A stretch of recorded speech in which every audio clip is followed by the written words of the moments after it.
मुख्यमंत्री एकनाथ शिंदे यांच्यावरील चरित्र ग्रंथाच्या पुस्तकाच्या प्रकाशन सोहळ्यावेळी उपमुख्यमंत्री देवेंद्र फडणवीस आणि अजित पवार यांच्यात मिश्किल जुगलबंदी पाहायला मिळाली। फडणवीस आणि शिंदेंच्या राजकीय टर्मची सुरुवात 1999 साली झाली, पण माझी सुरुवात 1990ला होऊन सुद्धा मी मागे राहिलो असं अजित पवार म्हणाले। मला जर संधी दिली असती तर मी पूर्ण पार्टी आणली असती, त्यांनी तर फक्त आमदारच आणले असं अजित पवार म्हणाले। दरम्यान अजित पवारांनीही रेकॉर्ड केलाय, मात्र शिंदेंचा रेकॉर्ड कोणीच मोडू शकत नाही असं मिश्किल विधान फडणवीसांनी केलं।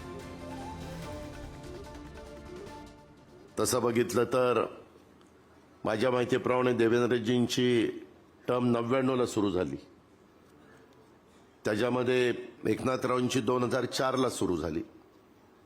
ह्या सगळ्यांच्या मध्ये विधानसभेमध्ये सिनियर मी आहे। मी 90ला बॅचचा आहे, हे बाकीचे सगळे माझ्या मागचे आहेत, परंतु सगळे माझ्या पुढे निघून गेले, मी मागच राहिलोय। मित्रांनो, गमतीचा भाग जाऊ द्या, शेवटी ज्या त्या गोष्टी ज्या त्या वेळेस घडत असतात। मी गमतीनं काहींना म्हणालो, अरे तुम्ही ज्यावेळेस एकनाथराव शिंदेंना सांगितलं तुम्ही जर आला इतके आमदार घेऊन तर मुख्यमंत्री करणार, मला सांगायचं मी तर सगळी पार्टीच आणली असती।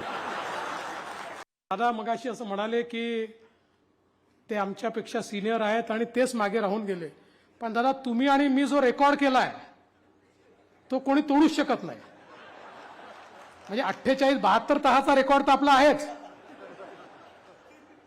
पण त्याहीपेक्षा मी असा मुख्यमंत्री झालो की जो एकाच टर्ममध्ये मुख्यमंत्री झाला, विरोधी पक्षनेताही झाला आणि उपमुख्यमंत्री झाला।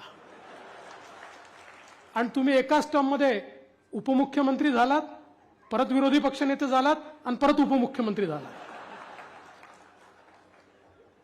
त्याच्यामुळे राजकारणामध्ये अनेक रेकॉर्ड या ठिकाणी होत असतात, पण मला असं वाटतं जो रेकॉर्ड शिंदे साहेबांनी तयार केला तो यापुढे तुटणं कठीण आहे।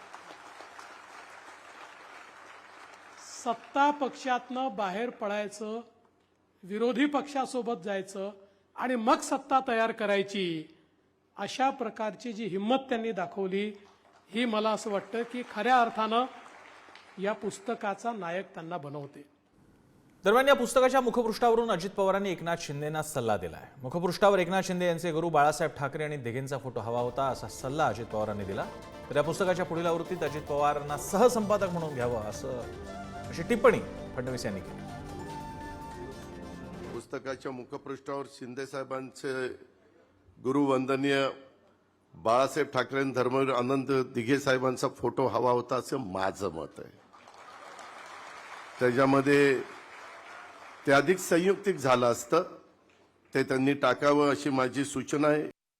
आता आपल्यापैकी अनेकांना असं वाटत असेल की आम्ही धर्मवीर पाहिला त्यामुळे शिंदे साहेबांचं बऱ्यापैकी आम्हाला माहिती आहे, तर त्याच्याही पलीकडची जी स्टोरी आहे आपल्याला या पुस्तकामध्ये शिंदे साहेबांच्या व्यक्तिमत्वाच्या निश्चितपणे पाहायला मिळतात, त्यांची संवेदनशीलता पाहायला मिळते। आणि लवकरच याची दुसरी आवृत्ती ज्यावेळेस निघेल त्यावेळी सहयोगी संपादक म्हणून अजित पवार साहेबांना देखील त्याच्यामध्ये आपण सगळ्यांनी घ्यावं एवढीच विनंती करतो।